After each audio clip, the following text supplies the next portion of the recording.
비가 내리는 오후, 오래된 골목 끝자락에 불빛 하나가 켜져 있습니다. 간판도 바랬고 유리창도 흐립니다.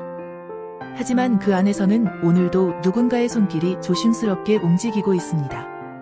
오래된 서적병원. 주인 대선 씨는 50년이 넘는 세월 동안 찢어진 책장을 붙이고 헐거워진 책 등을 실로 꿰매며 살아왔습니다. 사람들은 말합니다. 요즘 세상에 낡은 책을 돈 주고 고쳐 읽는 사람이 어딨어요?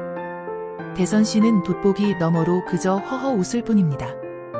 책이 낡았다고 그 안에 담긴 이야기까지 낡은 건 아니라오. 찢어진 자리를 덧대고 꿰매면 그 책은 세상에 단 하나뿐인 고전이 되는 거지.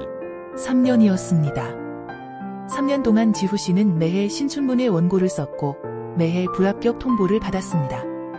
그리고 그날 밤 그는 밤새 써온 원고를 가위로 갈기갈기 찢었습니다. 손이 떨렸지만 멈추지 않았습니다. 오랜 일기장마저 마구 찢어발기고 나서야 그는 멍한 눈으로 방 한가운데 주저앉았습니다. 그리고 어떻게 걸었는지도 모르게 서적병원 문을 밀었습니다. 할아버지, 이거 다 찢어졌는데 고칠 수 있나요?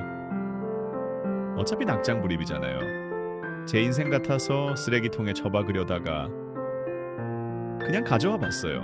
자학인지 고백인지 모를 목소리였습니다. 대선 씨는 아무 말도 하지 않았습니다. 거칠게 숨을 몰아쉬는 청년의 눈을 잠시 바라보더니 조용히 작업대 앞에 앉았습니다. 수천 조각으로 찢겨나간 일기장의 잔해들을 하나하나 가지런히 올려놓으며 얇고 질긴 천연 한지를 덧대고 전용 풀을 발라 구겨진 페이지를 천천히 펴냈습니다. 상처 입은 새를 어루만지듯 서두르지 않았습니다. 그리고 무명시를 꿰긴 바늘로 책등을 한 땀, 또 한 땀 꿰매기 시작하며 나직하게 입을 열었습니다. 이복의 젊은이, 찬바람을 오래 맞은 종이는 바스라지기 쉽고 비틀리기 마련이라네. 억지로 넘기려 하면 부러지고 찢길 뿐이지. 하지만 찢어진 자리에 한지를 대고 정성껏 실을 꿰매주면 새로 산 책보다 훨씬 단단하게 묶인다네. 바늘이 종이를 통과할 때마다 가게 안에는 실이 당겨지는 작고 단단한 소리만 울렸습니다. 사람 마음도 똑같아. 자네 인생이 찢어진 건 실패해서가 아니라 더 깊고 단단한 이야기를 담기 위해 잠시 페이지를 넘기다 걸린 것뿐일세. 마지막 매듭이 지어졌습니다. 북프레스로 꾹 눌렀다 꺼내는 순간 사방으로 찢겨 널브러졌던 일기장이 한 권의 중후한 고서처럼 반듯하게 묶여 나왔습니다. 찢어졌던 자국들은 사라지지 않았습니다. 하지만 지워지지도 않았습니다.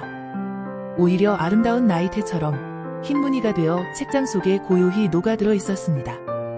지후 씨는 떨리는 손으로 일기장을 받아들었습니다. 손끝에 닿는 그 단단함이 느껴지는 순간 가슴 깊은 곳에서 참았던 눈물이 한꺼번에 쏟아졌습니다. 스스로를 실패한 원고지라 불렀던 지난 날들이 노인의 바늘땀 하나하나에 위로받아 눈 녹듯 사라지고 있었습니다. 대선 씨는 말없이 청년의 어깨를 토닥였습니다. 그리고 새 만년필 한 자루를 손에 쥐어주며 말했습니다.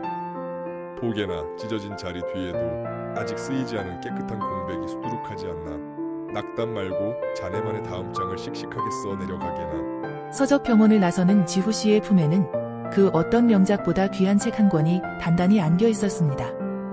대선 씨가 50년의 손길로 제본해준 것은 낡은 종이 뭉치가 아니었습니다. 깊은 절망 속에서 갈기갈기 찢겨 영영 사라질 뻔했던 한 청춘의 꿈이었습니다. 오늘 당신의 손에는 어떤 찢어진 페이지가 있나요? 버리지 마세요. 찢어진 자리가 많을수록 더 단단하게 묶일 수 있으니까요. 그리고 그 뒤에는 반드시 아직 쓰이지 않은 깨끗한 공백이 남아있을 테니까요.